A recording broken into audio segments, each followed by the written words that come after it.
I do want to mention that this is a joint project with a longtime collaborator of mine, Sarah Bush, who is at Yale University. And we started this project, we started working together more than 10 years ago on this research that has now finally culminated in this book that just was published in August. Sarah and I met over a dinner at a democracy promotion event, and we just started chatting, and we didn't know each other before. Turns out she's from St. Louis and I'm from Kansas City, and we were in the same tennis tournament in high school. We didn't know each other at all, but we've become really good colleagues and friends, and so I'm delighted to present our book research as well as some follow-up work that we're doing that is brand new. So you'll get to see some of our newest projects as well, sort of at the tail end. So thank you for the invitation, and I'm really excited to be able to share this all with you. So the problem of foreign influences on elections go all the way back to the Founding Fathers. So in 1787, John Adams writes this letter to Thomas Jefferson talking about the founding of American democracy, and he says, "You are apprehensive of foreign interference, intrigue, influence, and so am I. But as often as elections happen, the danger of foreign influence occurs." And you actually see this worry about foreign interference in elections permeating the early days of American democracy. So this is something that is with us as citizens in democracies going back all the way to the founding of this institution. So the question is John Adams right? And our work says partially. So our work tries to identify the conditions under which foreign actors are most likely to influence citizens' trust in their own elections. We note in our book that foreign influences in elections are common. So in the United States, we're now, I think, familiar with the idea of foreign meddling. There was identified Russian influence in the 2016 presidential election in the United States, and ongoing influence attempts before that, as well as subsequent to that. In the United States, we also have international election monitors that are present at our elections. The United States is a member of the OECD, which it has as a part of its mandate promoting democracy around the world. And so the OECD sends teams of members to go to other countries' elections to monitor their election quality. And as a member state, the United States is obligated to invite monitors to its own elections. So this is, I think, something that Americans don't actually understand or are as aware of as election meddling, but we do have these influences on elections that are meant to promote democracy. On the flip side, outside of the United States, there are all sorts of concerns about foreign influence. Russia and the United States have been two of the biggest interferers in elections around the world, going back through the Cold War. We also have tons and tons of election monitoring teams and organizations that have developed in the last 20 to 30 years that are going all around the world to monitor elections. And in nascent democracies or emerging democracies, citizens are highly aware that these international organizations and foreign actors are attempting to either promote democracy or undermine it. So these influences are extremely common, but not well understood academically. Another thing that is interesting to note is many of these influences are invited by countries. So Adams was mostly worried about sort of uninvited intrusions on elections. But these international organizations that send teams of monitors can't do so unless incumbents or governments invite them to their elections. So when you're promoting democracy, you're only really doing so if there's a desire on the part of the recipient country to host you in their country. On the flip side, we do have some meddling that occurs that's uninvited, but we also have meddling that occurs that is invited or tolerated, right? Especially if it helps the people in power. So Adams was mostly thinking about uninvited influences, but in reality, there are a lot of influences that are invited by countries to their elections. So what we wanted to do, that dinner conversation that I was talking to you about, was actually a conversation about international election observation and the academic research around it. And at the time, the main question that academics were trying to answer about election observation was, does it improve the quality of elections? So is there less likely to be election fraud at an election when a team of international monitors is present and watching? But we wanted to ask a different question. So we thought, okay, so what if you improve the quality of elections, but the citizens are deeply skeptical of having foreign outsiders at their election? That could be bad, right? Even if you improve the quality, if you undermine trust by having these observation teams at your election, that could basically offset any improvement you get in quality if citizens' trust is undermined. And so we realized that there was a big lack of academic research on the question of how do citizens respond to these influences. The same could be said about meddling as well. After the 2016 intrusion by Russia into US elections, there was a lot of worrying in punditry on the news about what this was going to do to citizens' trust in the United States in their elections. And there was a lot of speculation that it was going to cause people to turn away from elections, not to turn out to vote. But in reality, we didn't have any data behind this. We didn't have any theory about why citizens would react this way to foreign influences. So we saw a real opportunity to study this and a real need to study this. So I want to tell you a little bit about each type of foreign influence that the book covers. So I've already mentioned a little bit about election monitoring, and then I'll talk a little bit about election meddling, and I'll talk about our approach to researching the topic and our findings.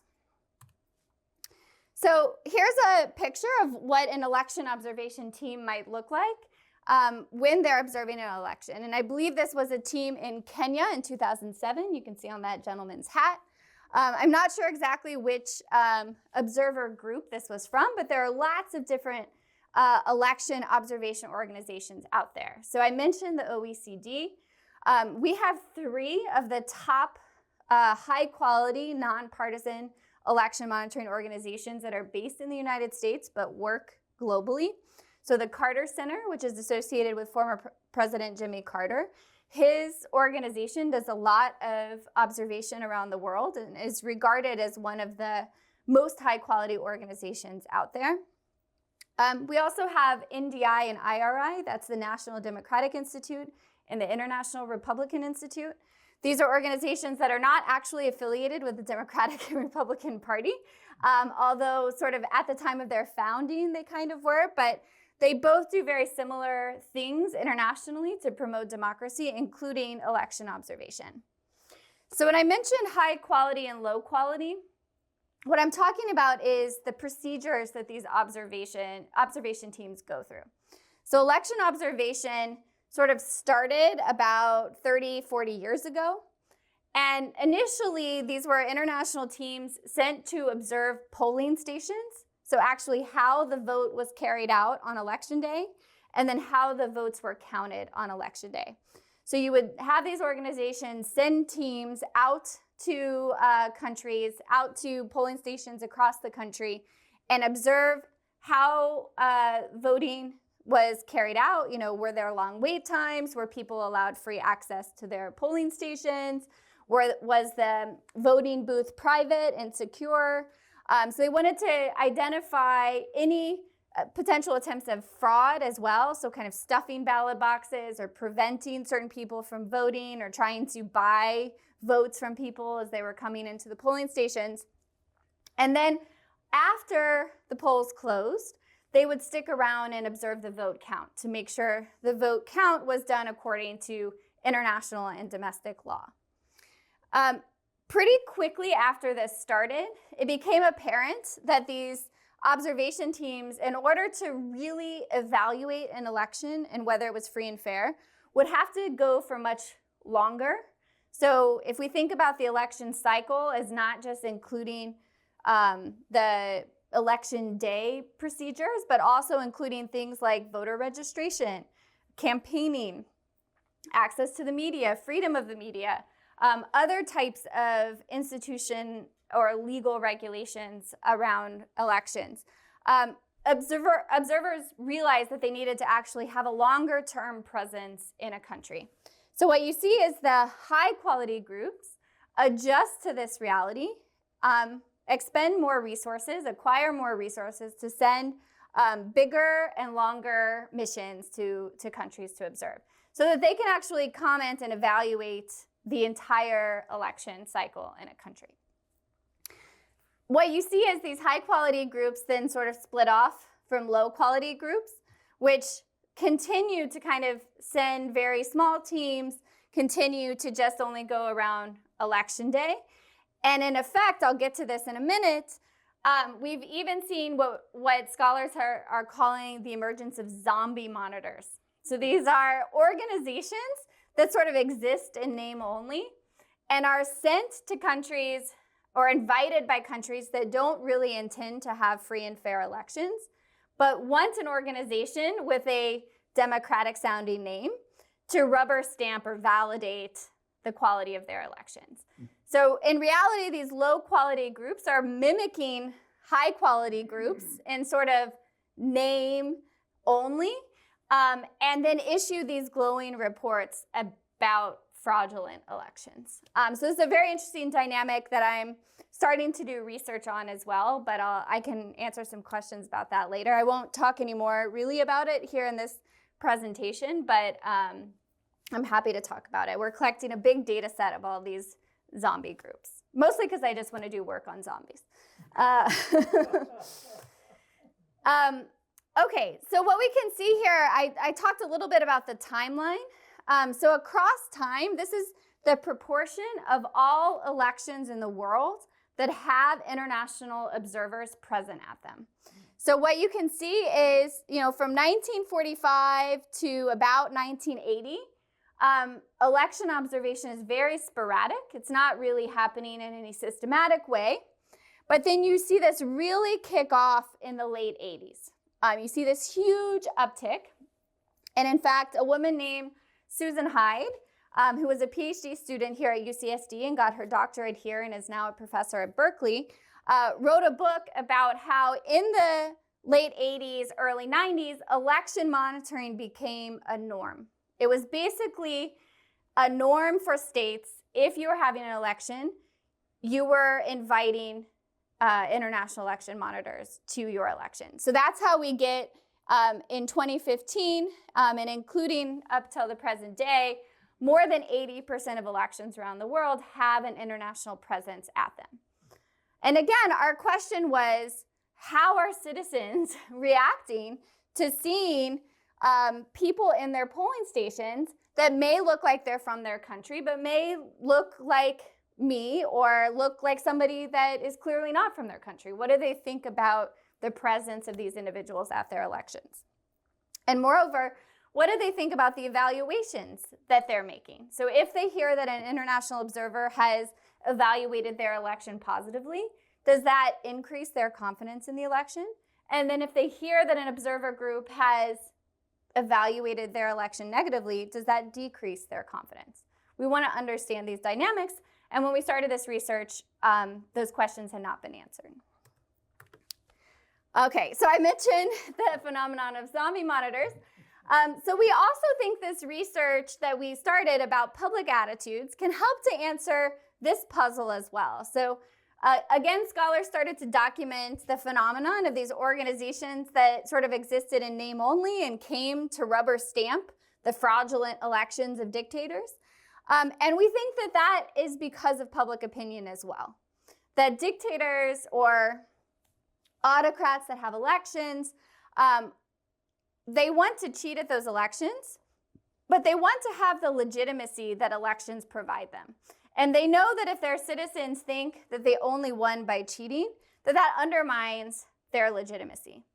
And so we think part of the reason might be that these zombie organizations emerged and are being invited by autocrats is precisely to affect the public and to increase the public's confidence that an election was free and fair, and that the autocratic leader won outright instead of having to cheat, and that this helps the autocrats' legitimacy and can help them stay in power. So we wanted to embark on this research also to try to answer this question about why did these organizations emerge. So why do they, non-democracies, invite credible monitors? So I should also mention that non-democracies, these autocratic leaders that intend to cheat, also invite high-quality monitors for their elections. So the question for us is, why would you invite high-quality monitors if you intended to cheat? If you know you're going to get caught, why would you invite them in the first place? And the question is, well, maybe you do that because high-quality monitors, if you invite them, the organizations that are sending them give you other kinds of goodies, like foreign aid.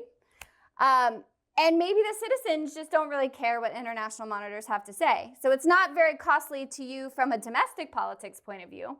But from international politics point of view, it's quite good practice to invite these high-quality groups because, you know, that sends the signal to the United States that maybe you're trying to attempt to hold elections fairly and oops, I cheated, but maybe give me some foreign aid anyway, kind of thing, right? If you don't invite those high-quality monitors at all, it's a surefire signal now that you're intending to cheat. So if you invite them and you maybe bury their reports or you don't let them go all the way around the country or your citizens don't care, then it's sort of costless for you to invite them and you still get those international goodies, right? So we thought this might be an interesting angle to research as well, that if we find that citizens don't really care about election monitors, then it might actually explain why these autocratic regimes are inviting high-quality folks to their elections. And then, as I said, it might also explain why they're inviting these sham monitoring groups. Maybe the sham monitoring groups are, their reports are highly promoted by the autocratic regime and the media. Oh, look, the Institute for Democracy Abroad has said we did great. And so we're going to publicize this low-quality group's reports. Citizens don't know that they're low quality. The name of democracy is in, the organization. So let's promote them, and we'll suppress that high-quality group's report in the media, and we'll sort of trick our citizens into believing that this election was fair.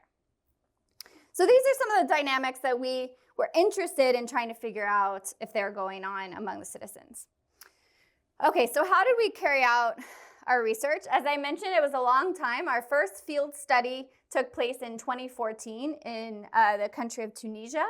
We studied the US elections from 2016 all the way through 2022. And we've also looked at the country of Georgia. We did research in the country of Georgia in 2018 around their presidential election. So one thing that is important to the theory that we developed about when election monitors are likely to have effects is that they're particularly effective at persuading citizens when citizens have a lot of uncertainty about the quality of their elections. So you might think, the United States is a consolidated democracy.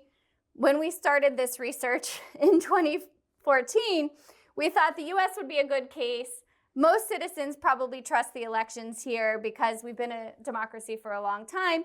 And so maybe it's the case that election monitors don't have big effects in the United States because everyone thinks the election is pretty good anyway. And so there's not a lot of room for the information that monitors provide to change opinion.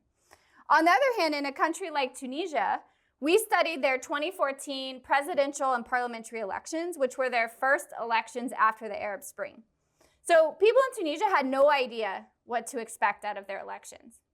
They never had elections that were free and fair in theory, or had the possibility of being free and fair. The autocratic regime that was overthrown during the Arab Spring did hold some elections, but they were very clearly fraudulent and not fair at all.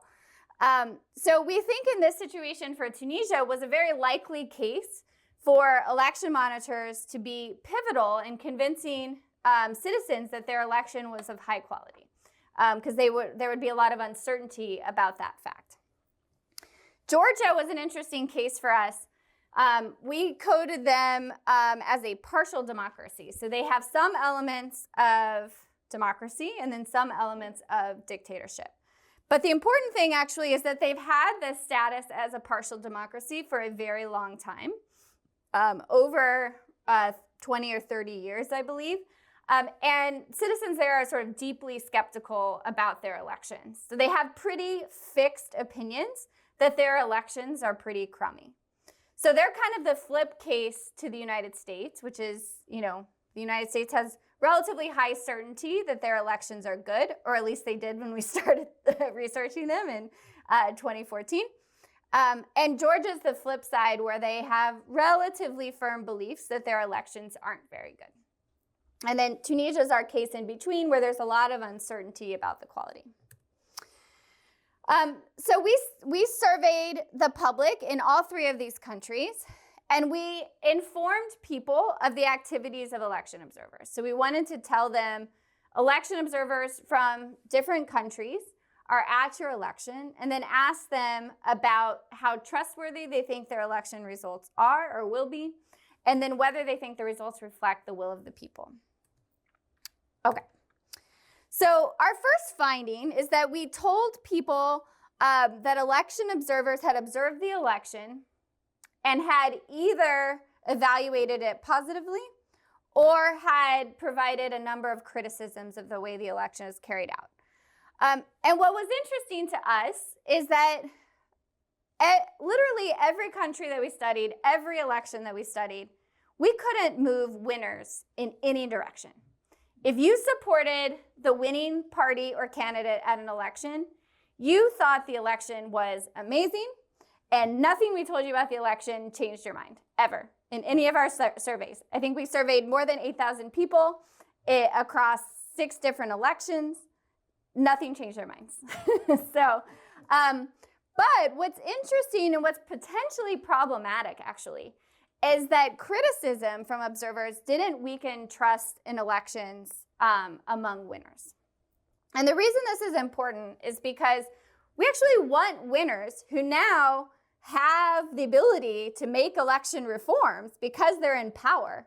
We want winners to have their trust shaken a little bit so that they make those changes in office. So it's actually maybe somewhat troubling that winners are just completely resistant to any sorts of criticism about the election. And then unsurprisingly, we'll also show you that they're also very resistant to any information about meddling as well. So winners they don't care what you tell them about the election. They think it's awesome. So here, I'm just going to show you some data. I hope that's okay. So in panel A, we have the election winners. And we have Tunisia, the US after the 2016 election, the US after the 2020 election, and Georgia after the second round of their presidential election. And all I want you to see is that for winners, regardless of if I showed them a positive or a negative report, they're all on that dotted line, which means their opinion did not change at all, regardless of what information we gave them. Now, we do see some movement for losers. This is our sort of other finding. It's a little bit difficult to tell from this screen, but if you actually zoom in, we can see that negative election evaluations by international monitors decrease losers' beliefs that an election was fair. So that is okay. But what you would like is that they also update in the affirmative direction when they hear that elections are free and fair by international monitors. So why is this important? We want losers, even if they lose, to buy into democracy, right? That's the whole point of democracy, is that if you lose an election, you believe that the rules were fair and that you lost fairly and that you regroup and you compete down the line, right? We think international monitors, or at least international monitors, think they're a part of that process, that they can help to bring losers on board when they lose elections and instill confidence in the system despite their candidate or party losing. What our results show is that this is not really happening, unfortunately, that losers have some resistance to positive information about elections. So that's somewhat troubling if you want to promote democracy. On the flip side, any criticism that you reveal about the election further decreases losers' trust. So this is, again, kind of a troubling dynamic that we think international observers are going to have to deal with or think through going forward. So another condition that we identify that we think is important here is that the presence of observers only increases confidence in elections when people actually trust the observers. So I mentioned that there's this low quality, high quality dynamic. So we think that individuals are only going to trust that observers are improving the quality of elections if the observers themselves are of high quality. And we define quality as being both capable to detect fraud, so sending those big missions, sending them all over the country, sending them for long periods of time, and unbiased. And this is very, very key because international organizations are highly politicized around the world, the United States in particular, right? So if the US goes and monitors an election, or if a US-based organization goes and monitors an election in a part of the world where people are deeply skeptical of the United States, those observation teams may not actually increase confidence in elections. They could actually decrease confidence in elections. They might actually think the United States is trying to meddle in the election through their observation teams. So we think this is another condition that's really important, another dynamic that's really important to figure out. And we do see some evidence of this. So here, the treated group was treated with information where we told people that the monitors at their elections were highly capable and neutral. And we do see that when we give people that information about monitors, there's a slight increase in their confidence in the election relative to a control. So you might be asking which monitors are perceived as high quality by citizens. And here we have some really interesting results from Tunisia. So I mentioned in places where, for example, the United States or other Western countries might be viewed more skeptically by the public, that election observers may, from those areas or countries, may actually be perceived somewhat more negatively by people. And so in Tunisia, what we find, so on the bottom row, we see the probability of election observers being viewed as capable and unbiased. And the closer the dot is to the right, the more capable and the more unbiased people view that organization as being. So the furthest dot to the right is the Arab League. Now let me tell you, the Arab League is an organization dominated by non-democracies. So it's sort of curious that Tunisians would think that monitors from this organization are capable of detecting fraud when the countries that are members of that organization do not have a history of democracy. But what we think is going on is, one, they do think the Arab League is a lot less biased than any of these other organizations. And they also think that there are some capability advantages that monitors from the Arab League have, such as culture, such as language, that might actually make them more capable than other organizations to detect fraud. So it is the case that we have some evidence that perceptions of how good or bad these monitors are changes across different organization types, and monitoring groups need to be sort of cognizant of these differences when they go monitor elections in other countries. Okay. So I already mentioned that we're interested in these puzzles. So we think non-democracies are inviting these credible international monitors, even if they criticize them, because it doesn't affect their winners. So if I'm a government and I'm going to cheat, and I have my supporters that even if I cheat, they're going to think the election was great, and so it only affects the losers if high-quality monitors criticize me, then I'm not going to worry that much because my supporters are going to be my supporters no matter what. On the flip side, when non-democracies welcome sham monitoring groups from non-democratic countries, our findings about the Arab League show this organization frequently rubber stamps elections for autocrats, and they might be the most trusted group in a country, right? So this actually might be the case that these non-democratic organizations are actually influential among citizens. And so if dictators want to promote the findings from these organizations' reports, that might actually be convincing to some people. Okay, so those are some of our main findings in the book about election monitoring. I want to turn now to think about election meddling. So we really started this whole research thinking about election monitoring, and then a light bulb went off in 2016, and we thought, okay, well, we've been theorizing about these dynamics about democracy promoting organizations. Well, what about foreign actors that are democracy undermining? Are they affecting how citizens think about elections? So we started to design studies to think about election meddling.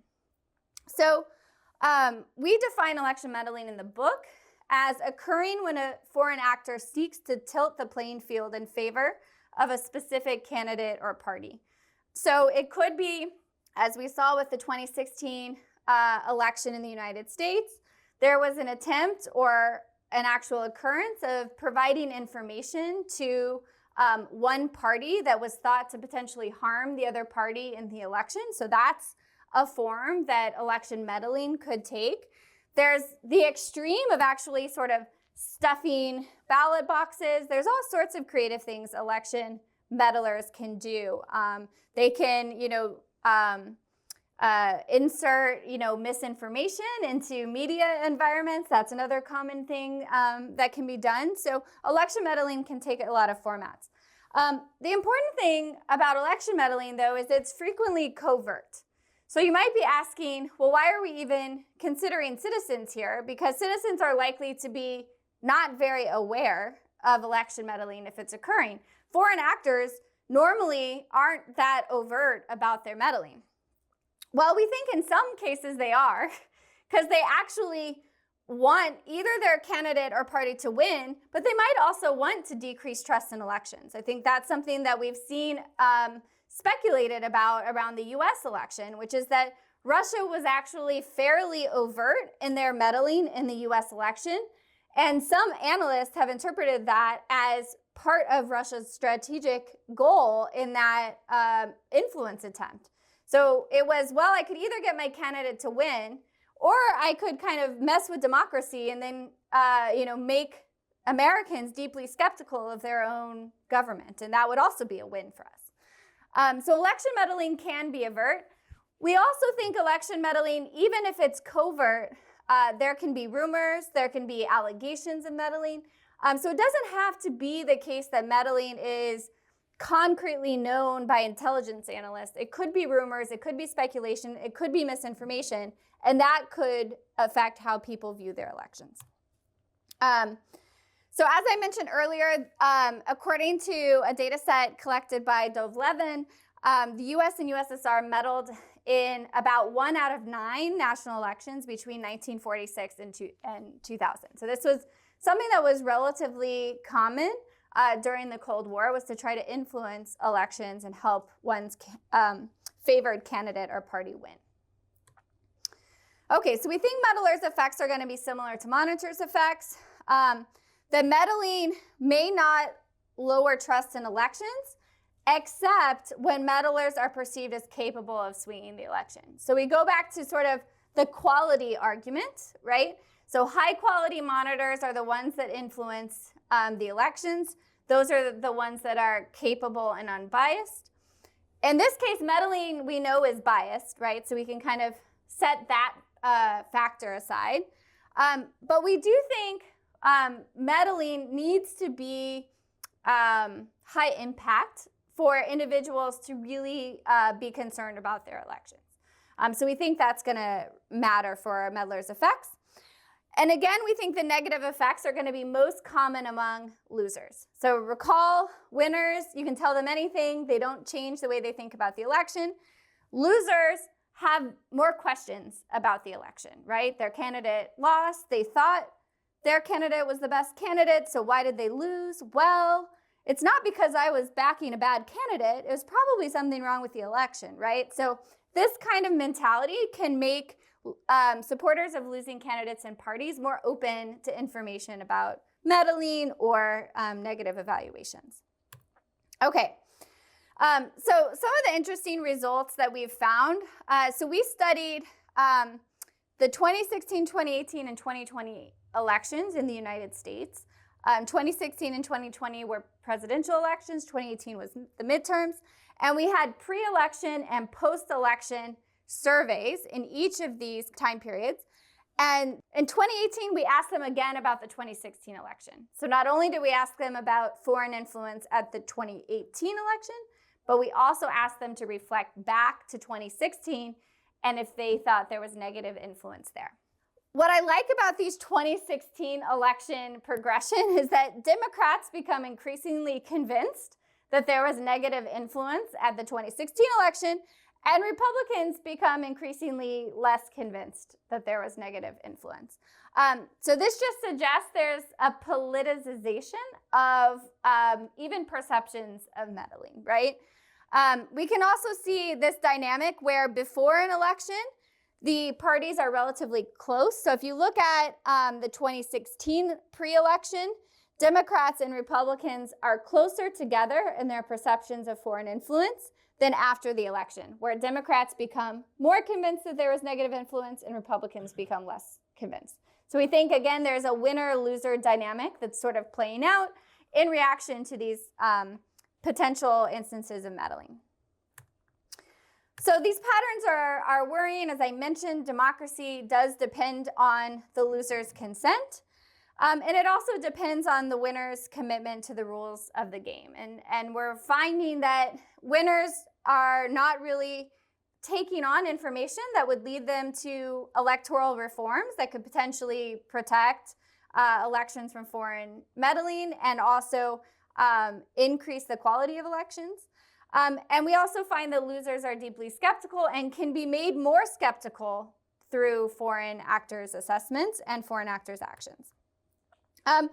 These patterns, again, this polarization about perceptions of foreign meddling could explain why politicians in democracies don't punish meddling. So if you look again at the US case after 2016, the Republican Party did very little to actually punish Russia for meddling, and there were many attempts at reforming the electoral system to protect US elections from foreign meddling that failed.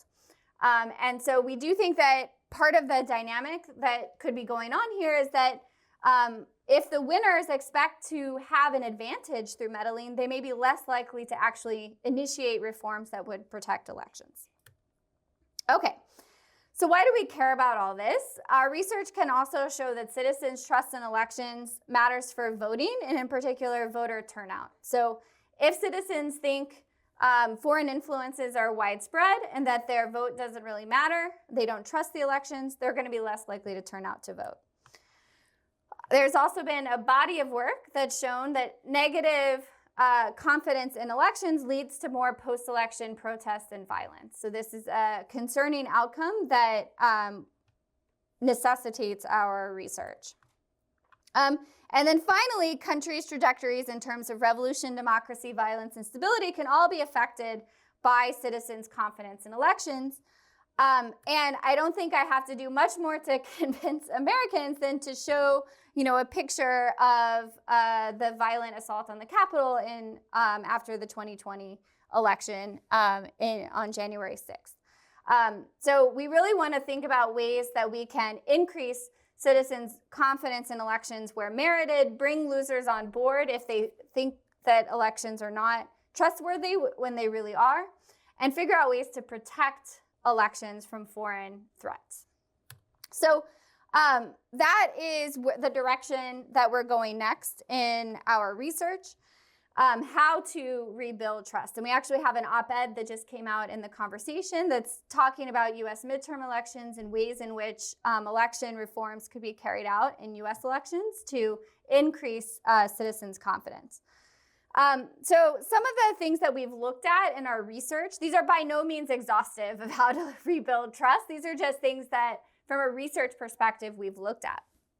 So first, thinking about ways to combat low-quality information about elections, in particular misinformation about the quality of elections, is important. On the flip side, amplifying high quality information. So this might be, again, amplifying high quality election monitors and their evaluations of elections and paying attention to which types of monitors citizens trust, right? And improving the quality of information. And then finally, preventing meddling. So meddling is not going to reduce confidence in elections among all voters, but it might do so among losers, and that might be particularly problematic and lead to some of the violent outcomes that we've seen. So as I said, I'm going to now switch to the non-published results. So this should all be taken with a grain of salt. This is hot off the presses. But I think some of the patterns are super interesting, and I'm excited to talk to you about some ongoing work. So we've been exploring interventions now to improve trust in elections. So we are looking at citizens' reactions to election reforms that increase high-quality election monitoring and whether that increases trust in elections, and exploring whether election reforms to prevent election meddling are politically feasible. So is there a base of support for election reforms to prevent meddling? As I mentioned, we saw a lot of anti-meddling types of legislation in Congress fail. And we wonder if that's because of a lack of support among the base for those politicians, or is there some other political dynamic going on? Okay, so where did we start for this research? So rather than looking at big national level election results, we started with the observation that in the United States, there's surprising variation in state laws on election monitoring. So in the United States, election administration is highly decentralized. Each state sort of governs within certain constraints how their elections are carried out, including what types of election observers are allowed at their polling stations at different points in the election cycle. So states can allow various types of monitors: international nonpartisan monitors, American nonpartisan monitors, and American monitors associated with political parties.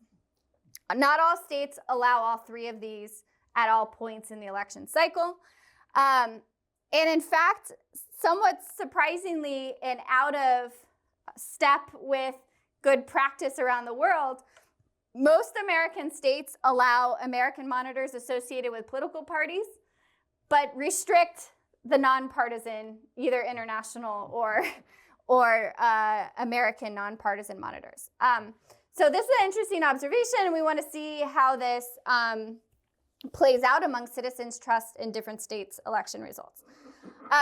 So the Carter Center, as I mentioned, is this organization associated with Jimmy Carter, who's done work on democracy promotion and election monitoring around the world. They've started to dip their toe into the US case a bit. They're still not doing full-blown observation of US elections. They're still mostly a foreign policy organization.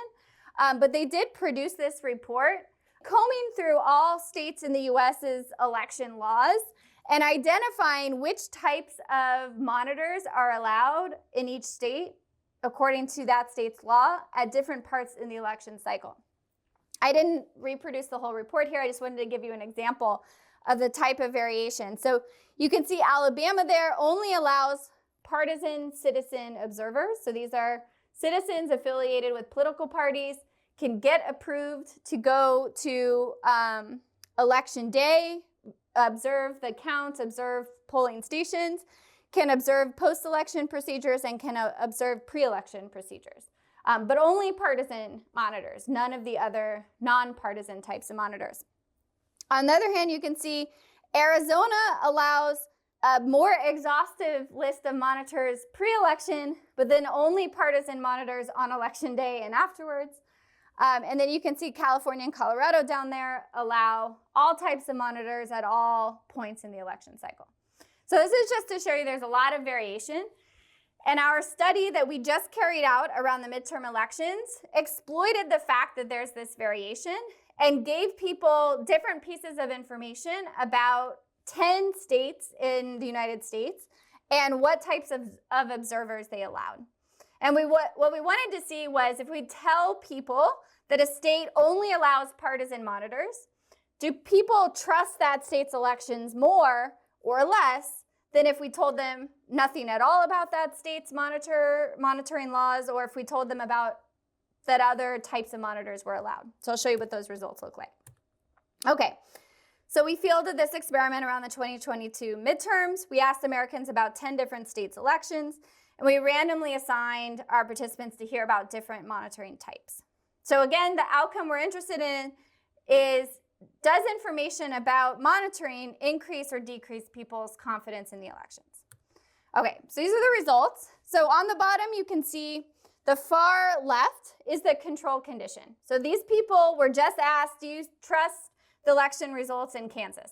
No information about that Kansas allows partisan monitors, nonpartisan monitors, just purely, do you trust Kansas's elections?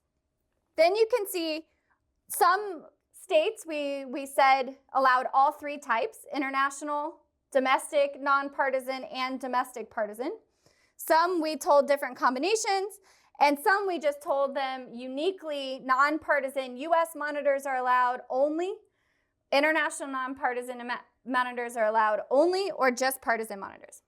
So I think these results are pretty heartening, because the tallest dot there, the one that increases confidence in a state's elections the most, is if that state only allows American nonpartisan monitors.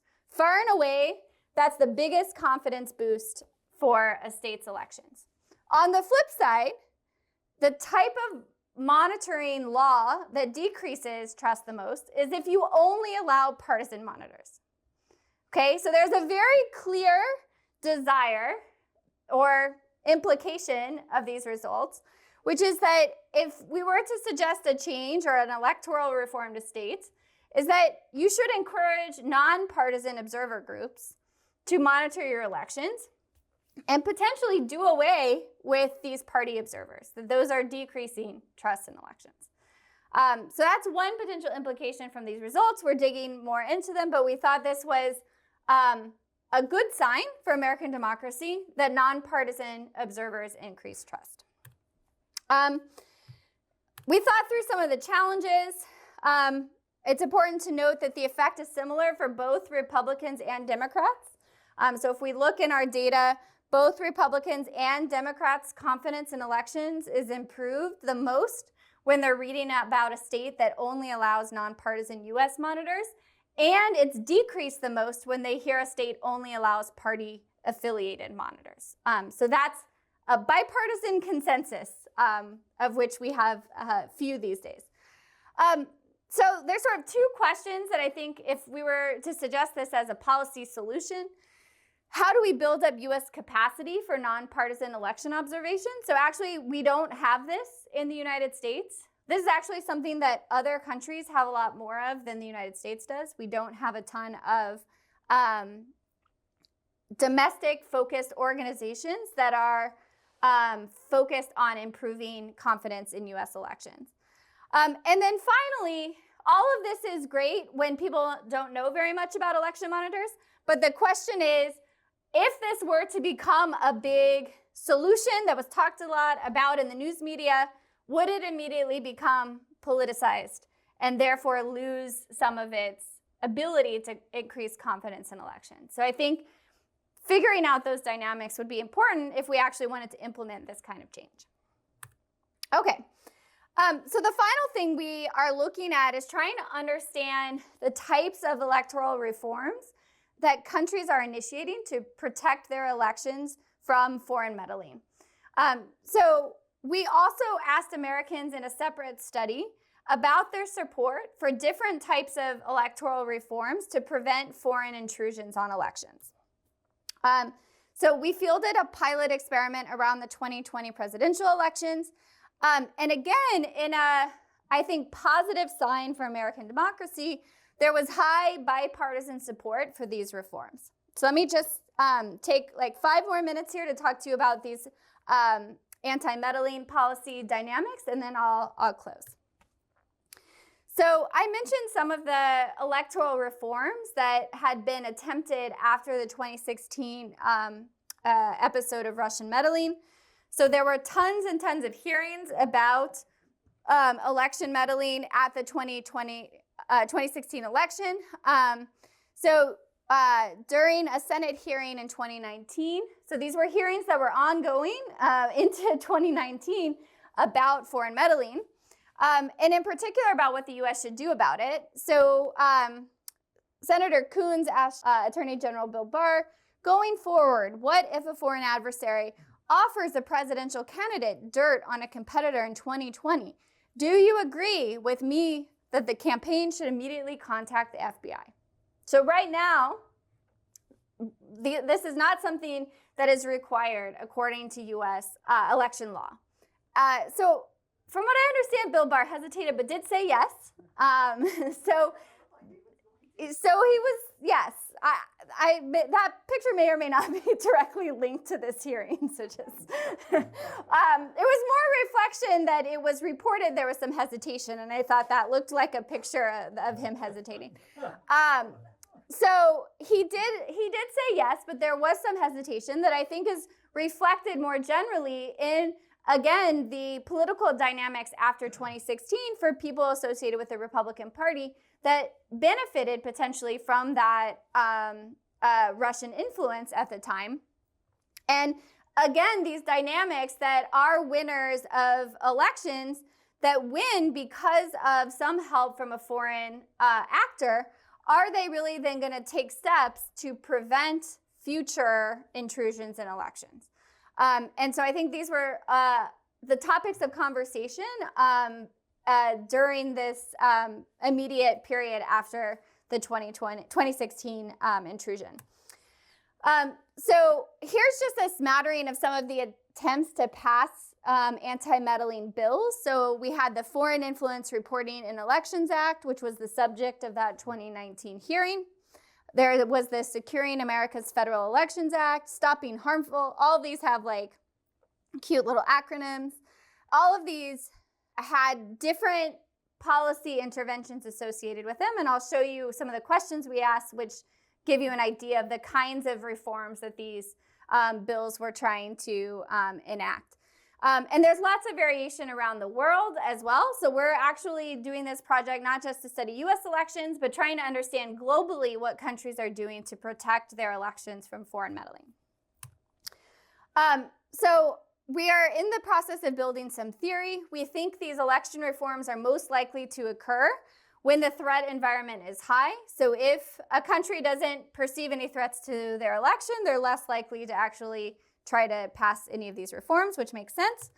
But we think importantly, these reforms are most likely to occur if meddling stands to benefit the opposition.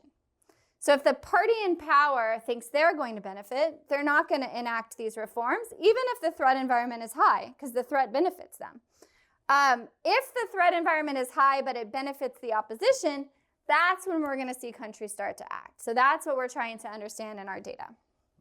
Now, somewhat surprisingly, our citizen surveys don't reflect these dynamics as much, and I'll show you.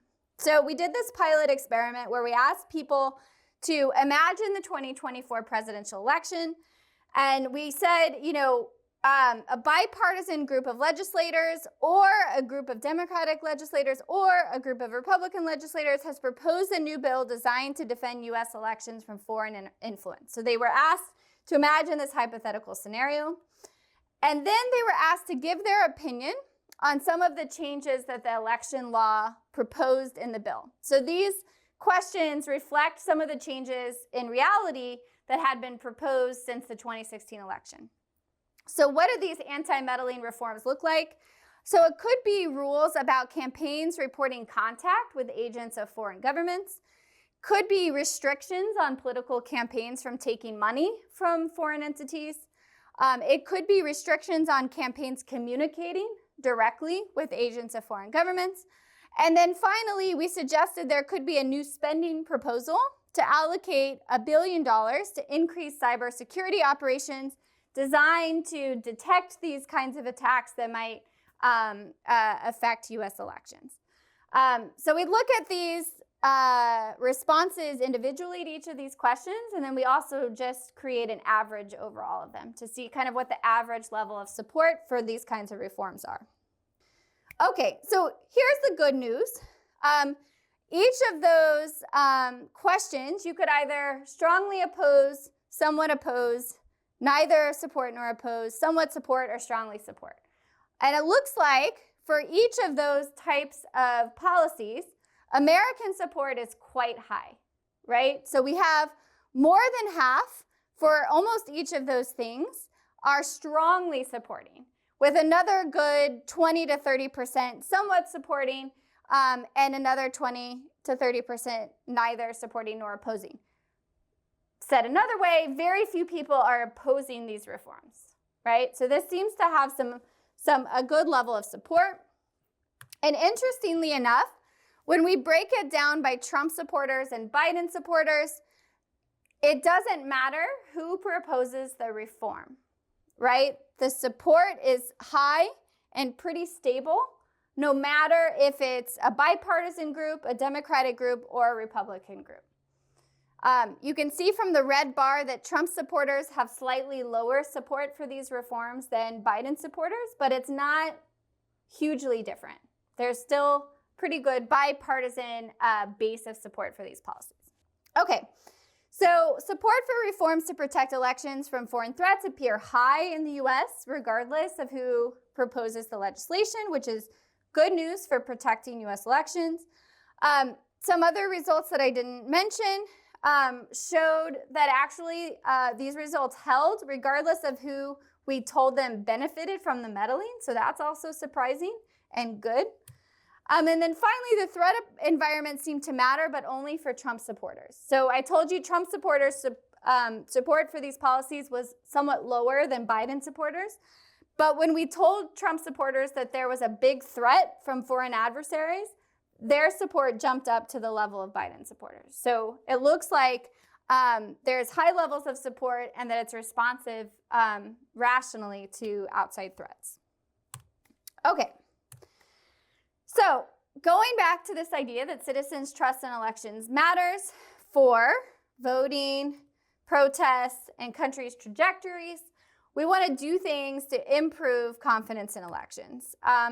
Foreign influences affect trust under certain conditions, and to increase trust, we looked at two different types of interventions: a focus on reforms that could prioritize trust-enhancing foreign influences or domestic influences, if that's who citizens trust more than international observer groups. And then finally, focus on reforms that would prevent malign foreign influences, especially if there's bipartisan support for such reforms. I'm going to stop there. I'm very happy to answer any questions about this or any other research that I am doing.